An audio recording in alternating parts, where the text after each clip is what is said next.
about the materials for that are being reviewed under the Children's School Library Protection Act. So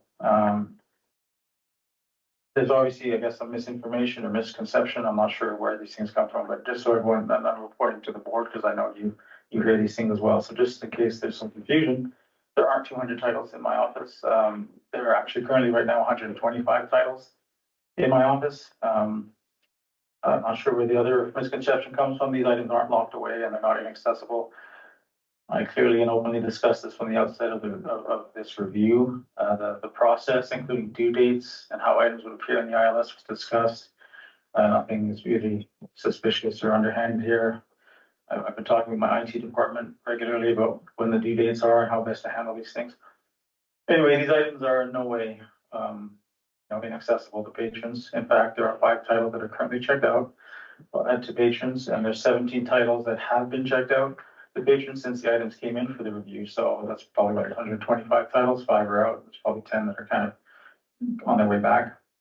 So 140 titles, just so we get some perspective here, 140 titles is 0.1% of our collection, right? And then of course, 17 of the 140, which is 12% of this little mini collection, are actually circulated. So these items are available. There's no question of any kind of locking them away or anything. It's just part of a process. The misinformation, I guess, that this number of titles is growing.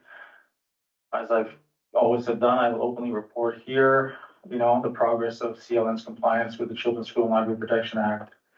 As we all know, much of the work to date has been at the policy and human resources level. So if any of you as the board feel that I'm in some way slow walking or being irresponsible in my duties, basically it takes time to do things properly. So as you all know, we've been working on policies and we've been working on the human resources aspects. That is the collection development position. I'm confident that once these critical steps are completed, which should be very soon, that the whole process will speed up. And of course, we do have every intention to review as much of the collection as we need to. So obviously it will grow, but it hasn't grown now. There's nothing happening. And if there was, I would report it here because that's my job. Regarding the mature content collection, there have been no further requests for relocation of materials. The 16 titles deemed harmful to minors have been moved from my office to the technical services department for their work to be done. There's different processes here. So they have it now. They have them now. They're going to work on those within their docket of priorities. The initial shelving units for the special collection room have also been completed. So that took some time. And we still need to complete the special collection room signage. So that'll be me and my communications department, facilities department. We'll be looking at signage for the room. So everything is going on. It's in process. And